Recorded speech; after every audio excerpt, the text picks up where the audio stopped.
علیکم 6 کلاس، یہ آپ کا اردو کا کام ہے، سبق نمبر 7 علامہ محمد اقبال اور نوجوان نسل۔ اس کی ہم نے کل ریڈنگ کر لی ہے ساری۔ آج آپ کا کام ہے املا کے الفاظ۔ یہ جو الفاظ اوپر لکھے ہوئے ہیں یہ دیکھیں: تربیت، شاعری، ہمت، تدبر، گنبد، بیاباں، تمنا، یہ آپ کے املا کے الفاظ ہیں۔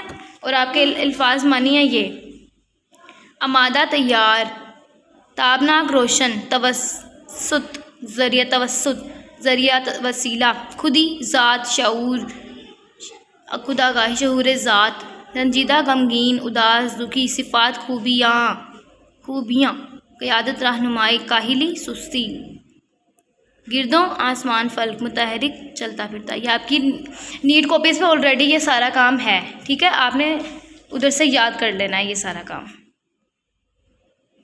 دوبارہ سن لیں، سبق نمبر 7 املا کے الفاظ اور الفاظ معنی جو آپ کی نیٹ کاپیز پہ آلریڈی مینشن ہے وہ آپ نے پھر سے یاد کر لینا ہے۔